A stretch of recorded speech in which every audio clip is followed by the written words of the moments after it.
요한복음 20장 19절부터 23절까지 말씀 우리 함께 봉독하겠습니다.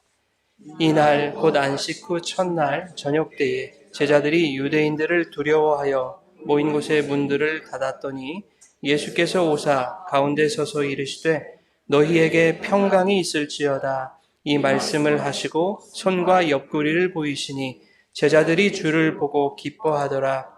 예수께서 또 이르시되 너희에게 평강이 있을지어다. 아버지께서 나를 보내신 것 같이 나도 너희를 보내노라. 이 말씀을 하시고 그들을 향하사 숨을 내쉬며 이르시되 성령을 받으라. 너희가 누구의 죄든지 사하면 사하여질 것이요 누구의 죄든지 그대로 두면 그대로 있으리라 하시니라. 아멘. 살아계신 하나님의 말씀입니다. 자, 이 시간 선교사님 나오셔서 나도 너희를 보내노라 라고 하는 제목으로 말씀을 전해주시겠습니다. 많은 도전 받으시고 크신 은혜가 여러분 가운데 임하기를 축원합니다. 박수로 환영하겠습니다. 성도 여러분 반갑습니다. 평안하셨어요? 묘하게도 작년 이맘때에 제가 왔더라고요. 그래서 꼭 1년 만에 이렇게 왔는데 제가 그래도 그동안 매일 제 기도 가운데 예수 닮은 교회가 있고 또 목사님 하루 한 장 성경 묵상 그것도 저도 즐겨 듣고 또 목사님 주일 설교 말씀도 늘 이렇게 뵈니까 교회 이 자리가 저에게는 낯설지 않고 제가 여기 서 있는 게 좀 낯설죠. 근데 여러분과 이 교회가 전혀 낯설지 않고 너무 감사합니다. 그리고 오늘 또 특별히 이렇게 주일학교 학생들 또 저기 청소년 학생들도 이렇게 같이 있어서 제 마음이 더 반갑고 이럴 줄 알았으면 좀 더 이렇게 재밌는 설교를 준비해 올 걸 그랬나 봐요. 네. 그리고 그동안 제가 작년 6월에 이렇게 귀국을 했는데 작년에도 제가 이제 사역을 좀 나눴지만 저는 계속 온라인으로 줌으로 이제 사역을 하고 있습니다. 그래서 오늘 제 소식지가 저기 와 있어서 제가 마음에 너무 감사했는데요. 늘 기도와 사랑의 격려로 저희 사역에 그렇게 동참해 주셔서 너무 감사드립니다.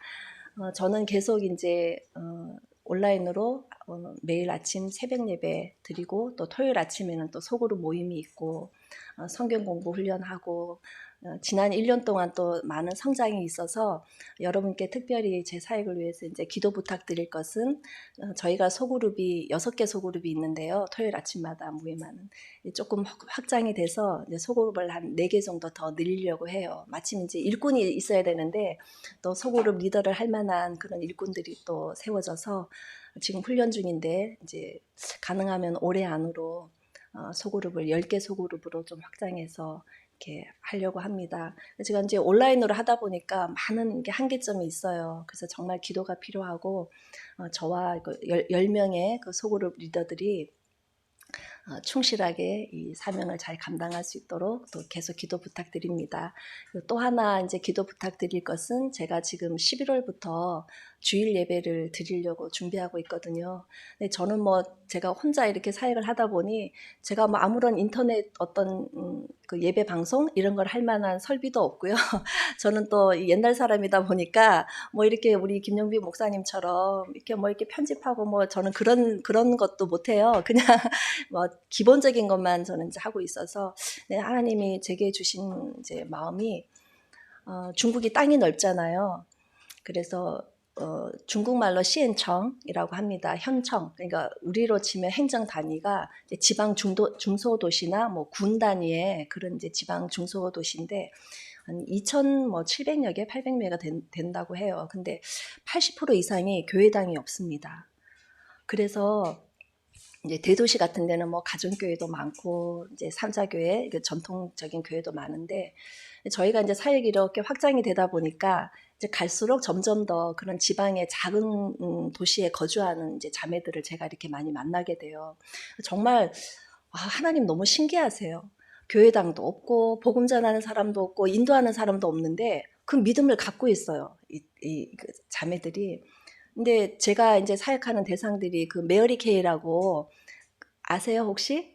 네, 그 아메이처럼 화장품이랑 뭐 유산균, 뭐 콜라겐 이런 거 다 이렇게 취급하는 그런 이제 글로벌 브랜드인데 말하자면 그런 거 판매하는 판매상들이에요, 이 자매들이.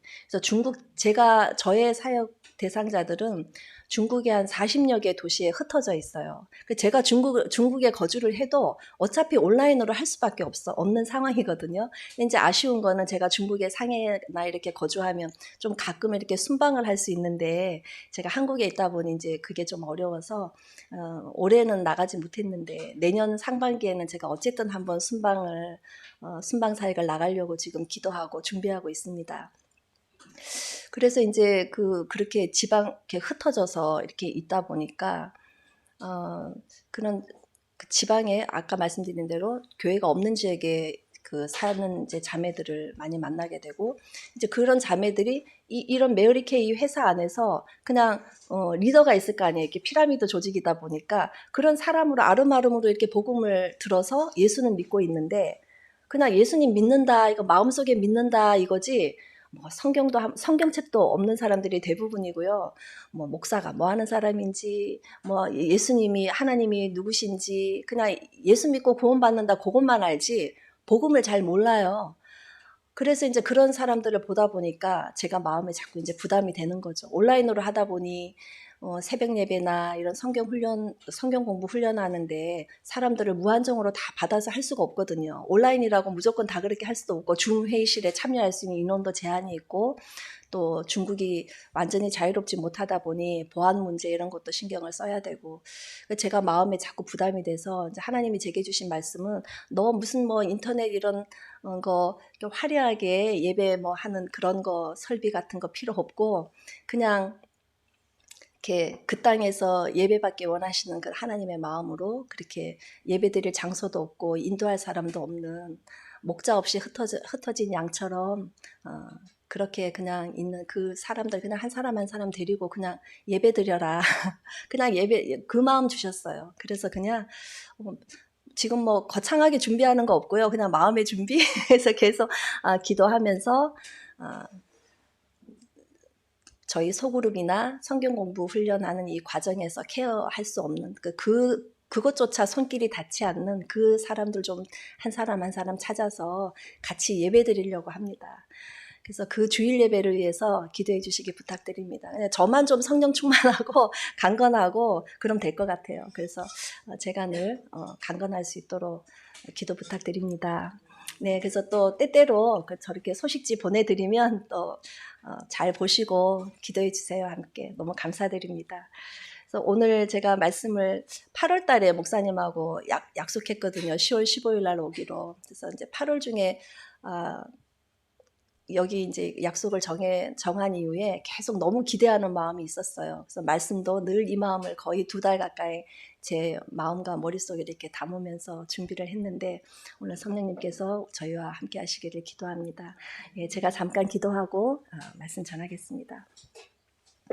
하나님 아버지, 이 부족한 종을 말씀을 들고 거룩한 교회 앞에 서게 해주셔서 감사합니다. 저를 주님 뒤에 감추시고 오직 성령께서 제 입에 주의 말씀을 두시고 오직 예수 그리스도께서 앞에 서셔서 당신의 사랑하는 양들에게 귀한 말씀 주시옵소서. 듣는 귀를 열어주시고 특별히 오늘 함께 이 예배에 참여한 우리 사랑하는 어린 주일학교 또 친구들 하나님 그들의 마음을 성령께서 만져주시기를 기도합니다. 예수님의 이름으로 기도합니다. 아멘. 네. 오늘 설교 제목이 나도 너희를 보내노라인데 오늘 성령님과 함께 우리가 어떻게 이 세상에 보내심을 받았나 한번 저희가 상고해 보겠습니다.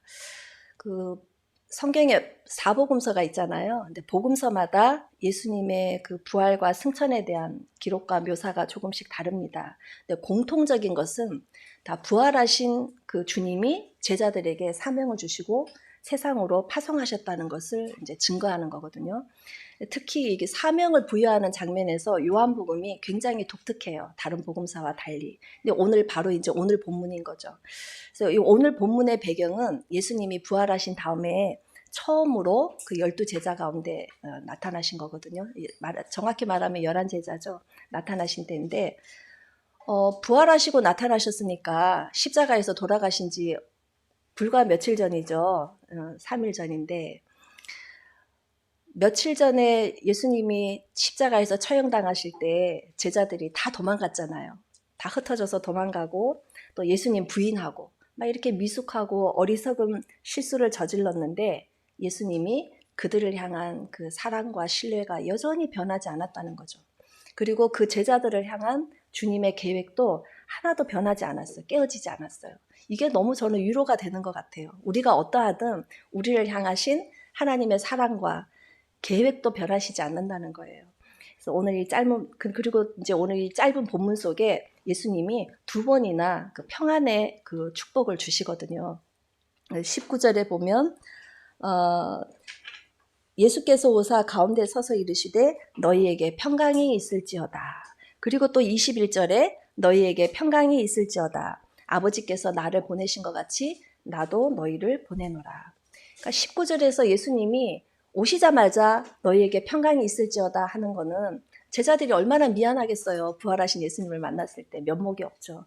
근데 정말 좀 두려움에 떠는 제자들을 위로하기 위해서 주신 말씀이라면 21절에 다시 반복해서 너희에게 평강이 있을지어다 하는 말씀은 그냥 단순한 위로라기보다는 이제 그들을 세상으로 이렇게 보내시면서 사명을 감당하기 위해서 그들이 이 세상 속에서 그 사명을 감당하기 위해서 감당해야 될 그런 환란, 죄송해요. 제가 자꾸 누르고 있는 거죠, 지금.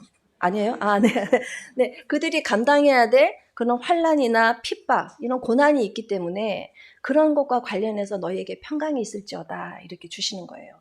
왜냐하면 이 말씀을 하시고 난 다음에 바로 성령을 부어주시거든요. 성령, 우리 친구들 성령님 들어봤어요? 성령. 네. 네. 아주 자신 있는 표정이에요. 그래서 22절에 이 말씀을 하시고 그들을 향하사 숨을 내쉬면서 이르시되 성령을 받으라 그러셨어요. 이 장면 읽으시니까 뭐 좀 생각나시는 거 없으세요? 숨을 내쉬면서 성령을 받으라. 창세기 2장에 보면 하나님께서 사람을 지으실 때 코에 생기를 불어넣으시고 네, 그죠. 그래서 코에 생기를 불어넣으시니까 사람이 생명이 되었다. 그러니까 중국어 성경에 보면 그 요링 후어런 그래서 영이 있는 살아있는 그 존재가 됐다 이런 뜻이거든요. 그래서 이 장면을 보면 하나님께서 창세기 2장에서 사람을 창조하실 때는 그 자기 자신의 형상과 그저 양식대로 사람을 지으시고 만물을 다스리는 권세와 사명을 주셨잖아요. 그것처럼 우리 예수님이 지금 재창조를 하시는 거예요. 성령으로 사람들을 새롭게 창조하시고 새로운 사명을 주시는 거예요. 놀랍죠? 근데 저희 우리말 성경에는 지금 성령을 받으라 이러니까 마치 성령이 무슨 도구처럼 이렇게 주고받을 수 있는 그런 것처럼 생각하기 쉬운데 사실 이 받으라라고 하는 말의 그 헬라어 원어가 라베테라고 해서 영접하라는 뜻이에요. 영접해라. 그러니까 성령님을 영접해라. 그러니까 성령님을 인격적인 존재로 그냥 네 안에 이렇게 모셔드려라 이 말이에요. 그래서 복음이 뭐냐? 복음이 뭐죠? 복음은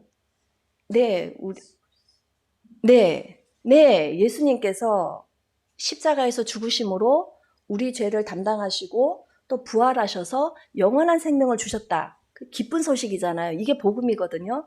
근데 예수님의 이 복음을 믿고 영생을 얻은 사람은 성령을 선물로 받습니다. 여러분 다 성령 받으셨어요? 확신이 없으신 것 같아요. 성령 받으셨어요?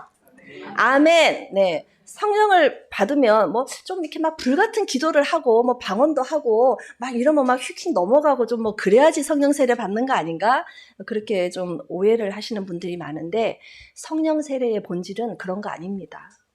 성령 세례는 그냥 우리가 예수님을 믿을 때 성령님이 그냥 예수를 믿도록 믿어지잖아요. 그죠? 예수님을 믿도록 우리를 감동하시고 우리 안에 들어와서 함께 거하시거든요. 그걸 이제 성령의 내주라고 하잖아요. 우리 안에 와서 함께 거하시는 거. 그 성령 세례죠. 여러분 다 성령 세례 받으신 거예요. 아멘. 네, 아멘. 네. 예수님을 구주와 구주와 생명의 주로 믿고 모신 우리는 이미 다 성령 세례를 받은 사람들입니다. 이제 그러면 우리가 생각을 해봐야 돼요. 예수 믿고 구원받으면 그걸로 된 거 아닌가? 근데 성령을 굳이 왜 주셨을까? 왜 성령님을 모셔드려라. 그리고 그러면 성령님 우리 안에 들어오셔서 실제로 믿으시죠? 지금 우리와 함께 하세요. 각 사람 안에 계시고 또 우리 가운데에 계세요. 근데 이렇게 예수 믿고 구원받은 사람들에게 성령을 주신 이유가 뭘까? 중요한 이유가 있습니다. 그래서 한 2가지 정도로 오늘 저는 생각을 해봤어요. 첫째는 예수 믿고 구원받은 사람들이 이 세상에서 하나님 나라의 백성다운 삶을 살도록 하기 위해서 성령님을 주셨습니다. 그리고 2번째는 사명을 감당하기 위해서 성령을 부어주셨습니다. 그래서 오늘 이 2가지를 한번 저희가 깊이 생각해 보고자 합니다. 첫째는 주님은 우리로 하여금 이 땅에서 하나님 나라의 백성다운 삶을 살도록 하기 위해서 성령을 주셨습니다. 먼저 하나님의 나라에 대한 이해를 좀 해야 될 것 같아요. 우리 친구들이 있는데 혹시 물어볼까요? 이 지구상에 지금 몇 개 나라가 있어요? 지구상에?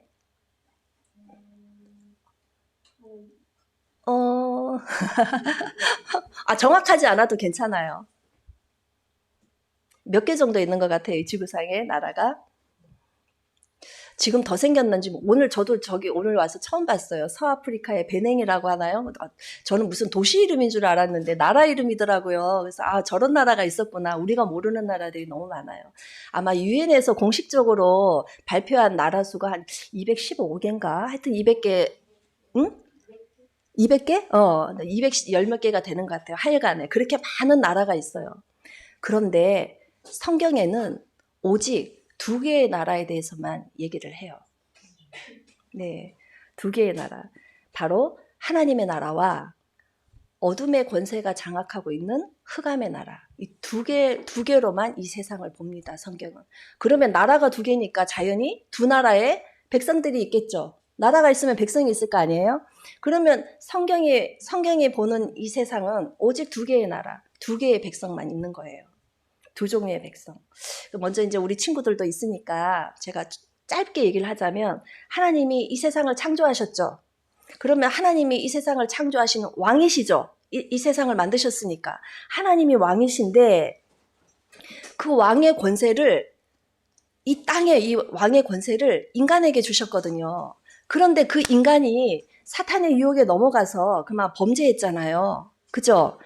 선악과 따먹은 사건 아시죠? 네, 그래서 범죄한 다음에 어떻게 되냐면 그 죄의 결과로 하나님께 불순종한 그 죄의 결과로 사망이 이 땅에 들어왔어요.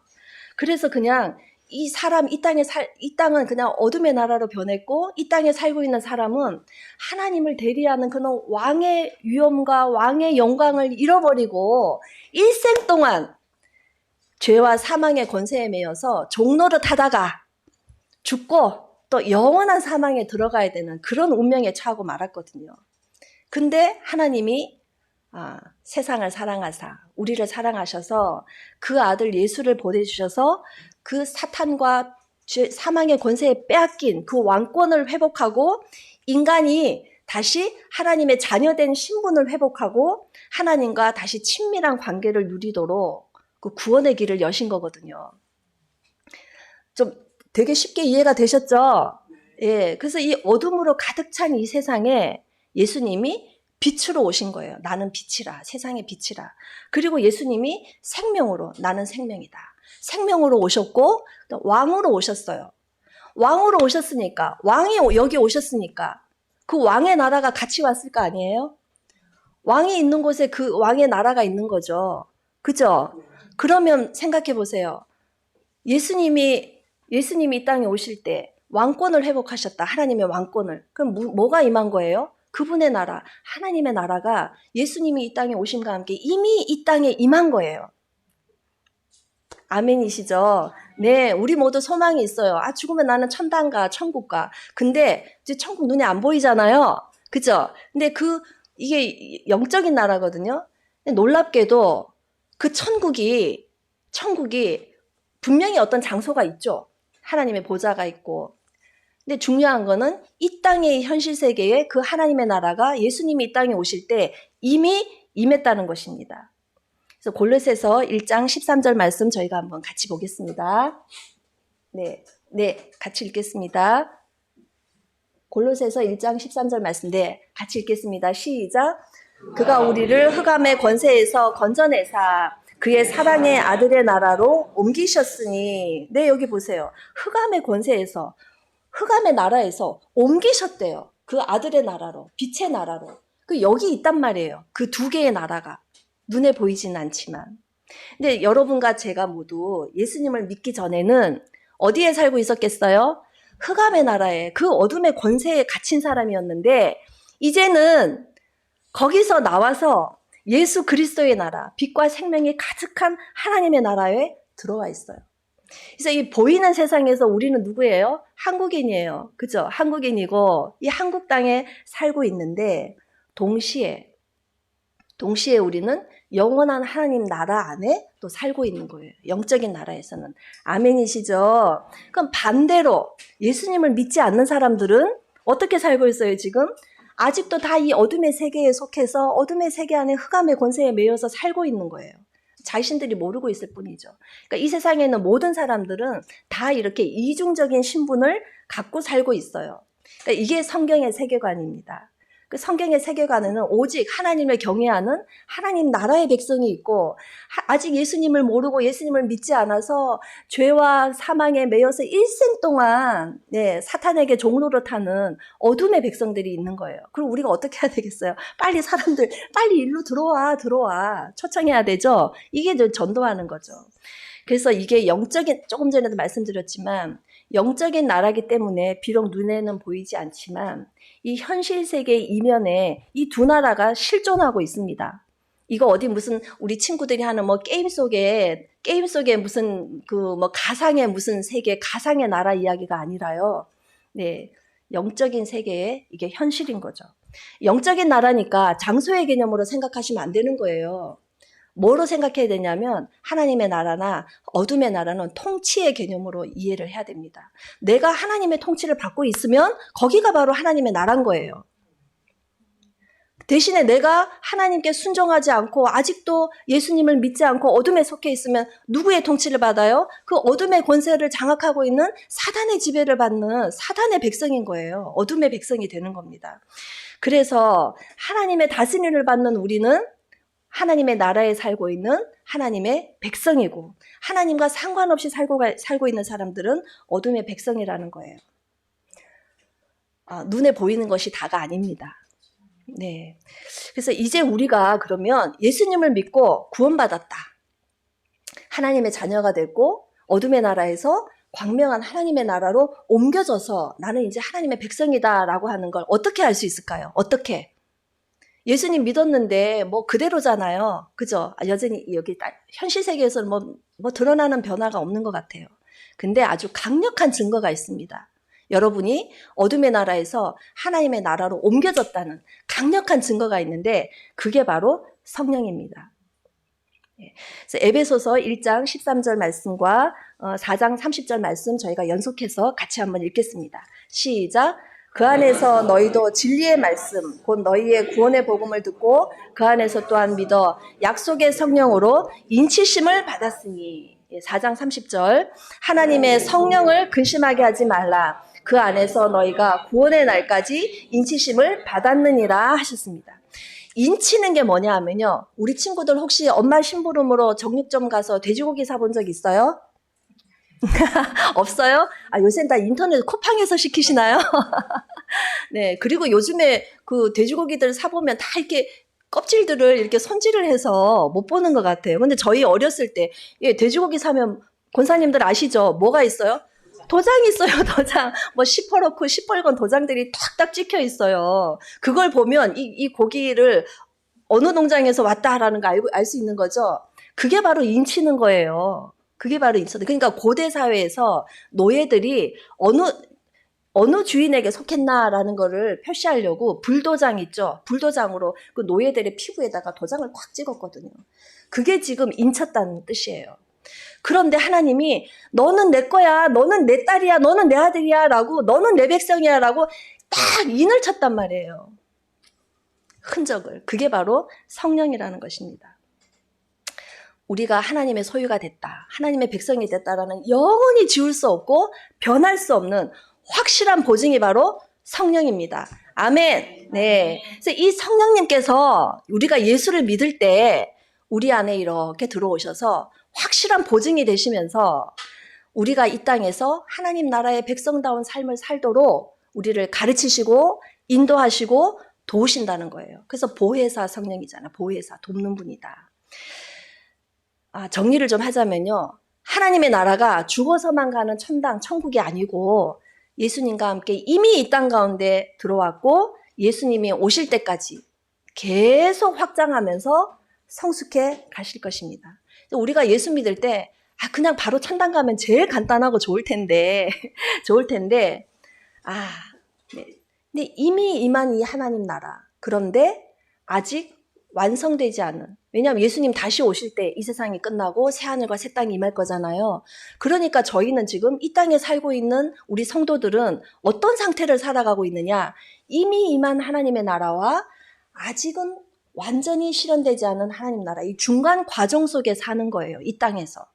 여전히 이 땅에 어둠의 권세가 완전히 무너지지 않았죠. 사실 예수님이 부활하실 때 이미 예수님이 승리하셨고 승패는 결정이 됐지만 시간적으로, 역사적인 시간적으로 그 하나님의 나라가 아직은 완전히 실현되지 않았다는 거죠. 예수님 다시 오실 때 우리가 지금 보이지 않는 그 하나님의 나라를 눈으로 보게 될 거예요. 새하늘과 새 땅 임하실 때. 중요한 건 뭐냐? 구원받은 성도들이 이 중간 상태를 어떻게 살아갈 것인가? 이게 문제인 거죠. 그러니까 우리 힘으로 이 어둠의 나라와 이 어둠 나라 속에 빛으로 생명으로 들어온 이 하나님의 나라 가운데 하나님의 나라의 백성으로 살면서 눈에 보이는 이 현실 세계 속에서 하나님의 나라의 삶을 드러내면서 그 거룩한 삶을 우리 힘으로 살 수 없거든요. 그래서 성령님을 주신 거예요. 그래서 하나님의 나라가 저기 먼 훗날 저기 어디 먼 데서 이루어지는 게 아니라 지금 여기에서 내 삶과 우리가 속해 있는 이 모든 현실의 영역 속에서 이루어져 가고 있기 때문에 이 긴장이 있고 모순이 있고 충돌이 있어요. 이게 영적인 싸움인 거죠. 그래서 오늘 내가 이곳에서 어떻게 사는가, 그게 굉장히 중요한 거예요. 예수 믿고 구원받았기 때문에 난 그냥 천국 가는 거 보장됐고 그냥 마음 편안하고 주님 나 보호해 주실 거고, 이게 아니라 이 땅에서 구원받은 성도가 어떻게 하나님의 나라의 삶을 살아낼 것인가, 그게 매일매일의 나의 선택과 나의 삶이 중요한 거예요. 그러니까 여러분 한번 생각해 보세요. 예수님 믿고 내 안에 영이 살아났죠. 그래서 그 영은 하나님 말씀대로 살고 싶어요. 여러분 다 하나님 사랑하시잖아요. 그죠? 아무도 의도적으로 하나님께 거역하고 하나님께 불순종하고 싶은 사람 아무도 없을 거예요. 우리 가운데. 다 하나님 말씀대로 살고 싶죠. 그런데 이 육신이 아직 이 땅에 살고 있거든요. 삶이 있잖아요. 생활이. 그러니까 이 육신의 소욕과 이 세상이 우리를 하나님 말씀대로 살도록 가만히 놔두지 않아요. 그래서 로마서 7장에 보면 사도 바울 같은 분도 내가 원하는 바 선은 행하지 아니하고 도리어 원하지 아니하는 악은 행하는도다. 와, 오호라, 나는 정말 공고한 자다. 누가 이 사망의 몸에서 나를 건져내랴, 이렇게 탄식을 했거든요. 그러니까 사도 바울 같은 분의 삶에도, 생활 속에도 이 격렬한 이 영적인 싸움이 있었다는 겁니다. 그래서 아무도 예수님 없이 거룩한 자, 거룩한 사람, 의인이 될 수 없고요. 그 누구도 성령님 없이 거룩한 삶을 살 수가 없습니다. 그래서 성령을 주신 거예요. 그러면 성령을 받은 우리는 더 이상 옛날처럼 이 세상의 가치관과 풍속과 그런 습관을 쫓아서 살아갈 수가 없고요. 그렇게 살면 안 된다고 성경이 아주 강력하게 저희를 권고하고 있습니다. 로마서 8장 5절과 9절 말씀 한번 보겠습니다. 육신을 따르는 자는 육신의 일을, 영을 따르는 자는 영의 일을 생각하나니 육신의 생각은 사망이요 영의 생각은 생명과 평안이니라. 육신의 생각은 예, 그 다음에 넘겨줄까요? 육신의 생각은 하나님과 원수가 되나니 이는 하나님의 법에 굴복하지 아니할 뿐만 아니라 할 수도 없음이라. 육신에 있는 자들은 하나님을 기쁘게 할 수 없느니라. 이것이 지금 안 믿는 사람들 얘기가 아니에요. 안 믿는 사람들 얘기가 아니고 예수님을 믿고 성령을 받고 새 사람이 됐고 하나님의 자녀가 됐고 하나님 나라의 백성이 됐지만 삶은 여전히 육신의 정욕과 이 땅의 이생의 자랑과 이 보이는 것을 쫓아가는 그 안목의 정욕을 쫓아 사는 사람들에게 주는 경고입니다. 그래서 이 말씀에 육신과 영, 그 다음에 생명과 사망의 그 강력한 대조가 있죠. 여기서 말하는 육신은 이 정죄된 육체의 소욕을 쫓고 인생의 목적과 목표를 이 육신의 만족에 두고 살아가는 삶의 태도를 의미합니다. 그 여기서 이제 영은 우리말의 그 다른 번역에서는 다 성령으로 번역하고 있어요. 그래서 영을 성령으로도 번역할 수 있고 또 하나님의 말씀이나 하나님의 뜻으로도 생각할 수 있습니다. 여하간 영원한 하나님의 말씀과 뜻을 쫓지 않고 육신의 만족을 쫓아 사는 삶, 그런 삶의 태도가 바로 육신을 쫓아 사는 삶이라는 거죠. 안 믿는 사람들은 영이 없어요. 없다기보다는 없는 게 아니라 죽어있는 상태죠. 영이 감각이 없어요. 영적인 감각이. 그러니까 이제 육체의 감각과 감각의 만족을 쫓아서 사는 거죠. 근데 그 사람들이 이제 육신의 일을 쫓아 사는 건 당연한 겁니다. 그런데 구원받고 성령을 모시고 사는 영적인 존재가 된 그리스도인들이 영의 일, 성령의 일, 하나님의 뜻과 하나님의 말씀을 생각하지 않고 그것을 따르지 않고 성령님 없이 살던 때처럼 자기 마음대로 욕망을 따라 살아갈 수도 있다는 거죠. 그런 사람들을 향해서 이제 주시는 말씀인 거예요. 성경이 분명히 말씀했죠. 육의 생각은 하나님과 원수가 되고 하나님을 기쁘시게 할 수 없다. 우리는 성령을 받았으니까 이제는 성령을 쫓아서 살아야 되는 사람들인데 만약 저희가 여전히 이 세상 사람들과 똑같이 그런 똑같은 가치와 그런 인생의 목표를 쫓아서 육신의 욕망을 쫓아서 산다면 저희가 어떻게 하나님의 자녀고 하나님의 백성이라고 할 수 있겠습니까? 어떻게 이 세상 속에 하나님이 통치하시고 하나님이 다스리시는 그 하나님의 나라가 우리 가운데 있다는 거를 어떻게 누가 드러낸다는 거예요. 하나님 나라가 보이지 않으니까 하나님 나라를 보여주는 거는 하나님 나라의 백성인 저희밖에 없어요. 저희들의 삶과 저희들의 표정과 저희들의 모든 행동 거지를 통해서 눈에 보이지 않는 하나님의 나라가 이 땅 가운데 드러나는 거거든요. 그래서 우리의 생각과 삶이 주님께 순종해서 그분의 다스림이 다 이렇게 드러나야 되는데 내가 세상 사람들처럼 그냥 나 잘되고 내 자식이 공부 잘하고 좋은 성적 받고 좋은 대학 가고 이 땅에서 좋은 직업 구하고 돈 잘 벌고 좋은 집 사고 잘 먹고 잘 되고 편안하기 위해서만 기도하고 신앙생활 한다면 그게 바로 영을 따르지 않고 육신의 소욕을 쫓아 사는 육신적인 그리스도인의 삶이 아니고 무엇이겠습니까? 이건 절대로 하나님의 나라의 백성의 삶이 아닙니다. 그래서 9절에서 말씀하셨죠. 너희 속에 하나님의 영, 성령이 거하시면 너희가 육신에 있지 아니하고 영에 있나니 누구든지 그리스도의 영이 없으면 그리스도의 사람이 아니다. 그래서 저와 여러분이 각자 정말 자신을 돌아보기를 원합니다. 나는 지금 육신을 쫓아 사는 사람인지 영을 쫓아 살고 있는지 스스로 판단하실 수 있을 것 같아요. 저와 여러분이 늘 이것을 성찰할 수 있기를 바랍니다. 어떠하든지 삶의 열매로 나타나게 되어 있습니다. 만약 내가 성령을 쫓아서 사는 사람이라면 반드시 삶으로 그걸 증명해야 됩니다. 내가 지금 성령을 쫓아 살고 있는 사람이다라는 게 삶으로 증명이 돼야 되는 거죠. 그래서 우리 안에 성령님이 임하신 그 성령님의 임재는 또 우리가 이렇게 이 땅에서 살아가는 그 사명을 감당하는 삶과 필연적으로 이렇게 관련이 돼 있습니다. 두 번째로 저희가 예수님이 우리에게 성령을 부어주신 두 번째 이유, 사명을 감당하는 것에 대해서 한번 생각해 보겠습니다. 오늘 본문 21절과 23절을 저희 다시 한번 읽어볼까요? 네, 다시 한번 읽어보겠습니다. 시작. 아버지께서 너희에게 21절 너희에게 평강이 있을지어다. 아버지께서 나를 보내신 것 같이 나도 너희를 보내노라. 22절 이 말씀을 하시고 그들을 향하사 숨을 내쉬고 네, 성령을 받으라. 네, 23절 너희가 누구의 죄든지 사하면 사하여질 것이요 누구의 죄든지 그대로 두면 그대로 있으리라 하시니라. 네, 아버지께서 나를 보내신 것 같이 나도 너희를 보내노라. 이렇게 파송하시는 거거든요. 저만 선교사 파송을 받은 게 아니고, 네, 저는 이제 뭐 교회에 파송을 받은 선교사지만 저와 여러분 모두가 예수님께 파송받은 선교사예요. 아멘으로 받으셔야 됩니다. 예, 근데 이 세상으로 파송하시면서 그냥 보내시지 않고 성령을 모셔드려라. 성령을 주시거든요. 성령을 받으라고 하셨어요. 그래서 이 세상으로 파송받은 보내심을 받은 우리가 그럼 이 세상에서 무슨 일을 해야 되느냐? 23절에 예수님 말씀하셨죠.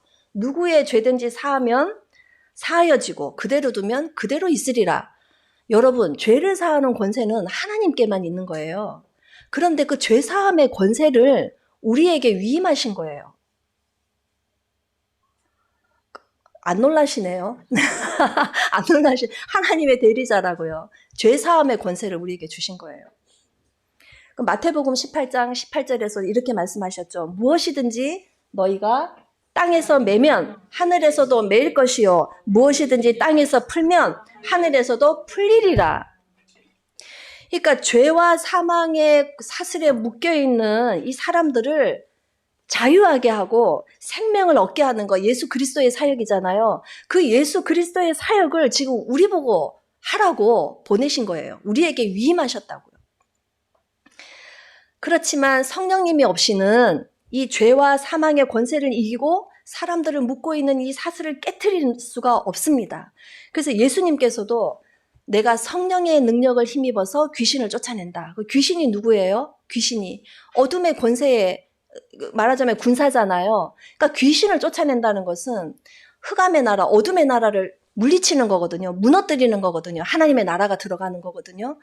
그래서 이 어둠의 권세, 사탄의 권세를 그 나라를 무너뜨리는 것은 영적인 전쟁이기 때문에 우리 육신의 어떤 힘과 모략으로는 할 수 없는 전쟁입니다. 그래서 주님이 성령을 니네가 복음을 전하고 이 사명을 감당하기 전에 성령을 받아라, 성령을 기다리라라고 하셨어요. 오늘 요한복음에서는 예수님이 직접 숨을 내쉬면서 성령을 받아라 이렇게 부어주셨는데 누가복음과 사도행전 말씀 한번 보겠습니다. 누가복음 24장 49절 말씀. 볼지어다 내가 내 아버지께서 약속하신 것을 너희에게 보내리니 너희는 위로부터 능력이 임혀질 때까지 이 성에 머물라. 사도행전 1장 8절 말씀. 오직 성령이 너희에게 임하시면 너희가 권능을 받고 예루살렘과 온 유대와 사마리아와 땅끝까지 이르러 내 증인이 되리라. 그래서 성령님의 임재는 곧 성령님의 능력의 임재예요. 성령님 받은 사람은 다 성령님의 권능이 있어요.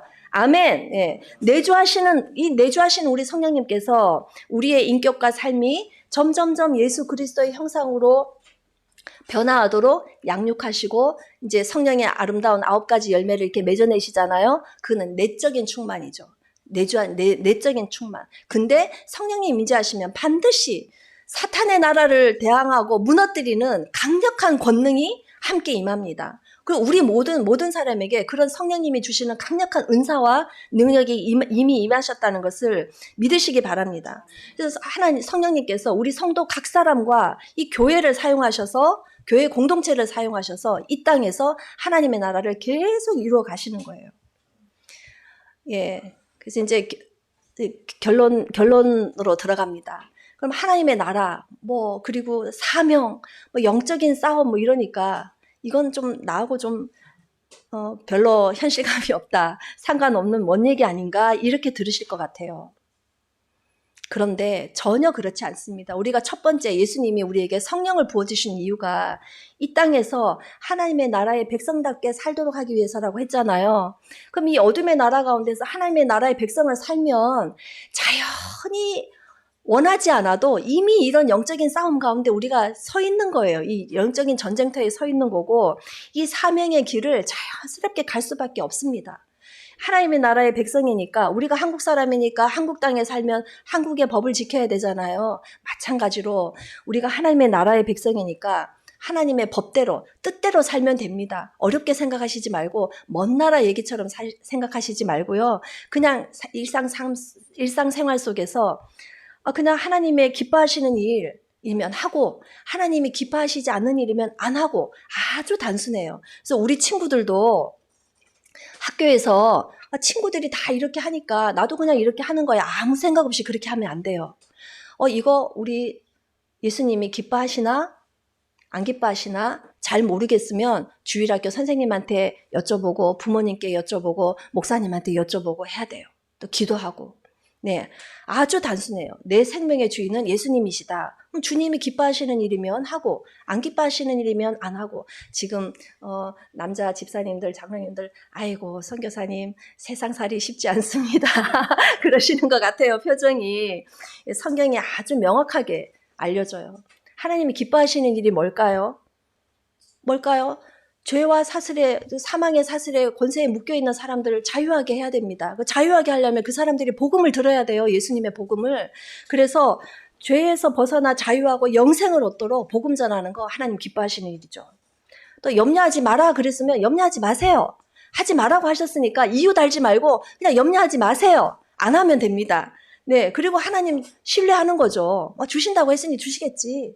하고 그냥 편안하게 주무세요. 이렇게 그냥 하나님 기뻐하고 신뢰하는 거. 또 범사에 감사하라. 감사할 게 없는데요.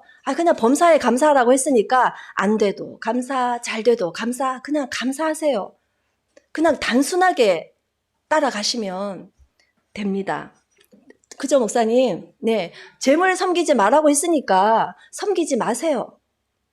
하나님과 재물을 겸하여 섬길 수 없다고 했으니까 돈 너무 돈 필요하죠. 근데 돈을 주인으로 섬기면 안 된다는 거예요. 그 요한일서 2장에 그러셨잖아요. 이 세상과 이 세상의 것을 사랑하면 하나님을 사랑하지 않는 자다. 그러니까 사랑하지 말라고 했으니까 사랑하시지 않으면 돼요. 사랑하는 거는 마음이 집착하는 거거든요. 거기에 마음이 붙어 있는 거거든요. 예, 그래서 마음이 안 붙어 있으면 돼요. 그럼 기뻐하시지 않는 건 뭐예요? 반대죠, 반대. 하나님 제일 기뻐하시지 않는 건 뭔지 아세요? 게으른 거예요. 게을러서 하나님 말씀 잘 안 듣고 기도 안 하고 그럼 이제 자연히 불평하죠. 염려하고 육신의 정욕, 안목의 정욕, 더 큰 집, 더 높은 거, 더 많은 거 막 그런 것만 쫓아서 탐욕스럽고 정직하지 않고 지금 돈이 중요하지 이 문제 해결이 중요하지 정직하지 않고 그냥 아무도 안 보는 것 같아요. 막. 그래서 하나님의 공의를 외면하고 늘 다투고 술은 안 드시겠습니다만 술 대신에 요즘에 핸드폰에 많이 취해 계시죠. 네. 술이나 늘 무언가에 그런 거 술 취하지 말라고 한 이유가 분별력을 잃기 때문이거든요. 그러니까 술이든 늘 무언가에 취해서 분별력이 없이 살아가는 거 이런 거 다 하나님 기뻐하시지 않아요. 아주 단순합니다. 근데 사실 이 삶의 현장에서 이런 것들을 분별해내고 판단하는 거 쉽지 않습니다. 그런데 절대로 포기하시면 안 돼요. 왜냐하면 우리 적당히 살면 안 되는 사람들이거든요. 이미 그렇게 그런 거 쫓아서 살면 안 되는 사람들이 됐거든요. 그 자기 신분과 이 하나님 나라의 백성이고 이미 나는 어둠의 나라에서 옮겨졌다. 이 정체성을 분명히 붙들고 계셔야 돼요. 난 이렇게 살면 안 되는 사람이야. 그걸 분명히 붙드셔야 돼요. 이스라엘 백성들이 애굽에서 종노릇 했잖아요. 그죠? 우리 친구 막 이제 거의 다 끝나가. 미안해. 네. 우리 친구들, 이스라엘 백성들이 이집트에서 노예 생활한 얘기 알고 있어요? 알고 있어요. 예. 근데 이집트에서 노예 생활 하다가 나왔죠? 탈출했죠? 그런데 그 사람들이 어디로 갔어요? 어디를 향해 갔어요? 네, 가나안 땅으로 향해서 갔어요. 근데 중간에 어디에 머물렀어요? 네, 어디에서 머물렀어요? 엄마 아빠들이 지금 다 얘기해주고 계세요. 네, 광야에서 머물러 계어요. 왜죠? 그 사람들이 가나안 땅 준다고 하니까 가나안 땅에 들어가서 마음껏 먹고 마시고 그냥 누릴 생각에 막 들떠 있었어요. 네. 근데 결과는 어떻게 됐습니까? 가나안에 이집트에서 나온 1세대 가나안에 못 들어갔어요. 못 들어가고 광야에서 죽었습니다. 왜일까요? 하나님 왜 그 사람들을 가나안에 안 데리고 가셨죠? 가나안이 종착지가 아니거든요. 종착지가 아니고 가나안 땅에 들어가서 하나님 나라 세워서 하나님의 법도대로 살아서 하나님의 통치를 받는 하나님 나라의 백성들의 삶은 이런 것이야 라고 보여주고 또 그 사람들 데리고 와서 하나님께 같이 예배드리는 그런 제사장의 나라가 되라 라고 사명을 주셨으니까 가나안 땅이 사명의 땅이거든요.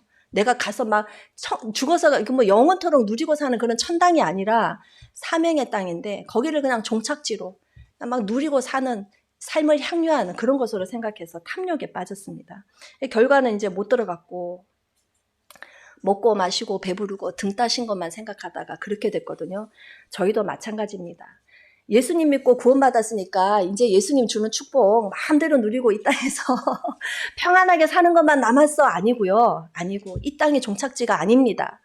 우리에겐 영원한 본향이 있고 하나님 나라를 향해서 가는 나그네와 같이 이 땅을 살아가야 되거든요.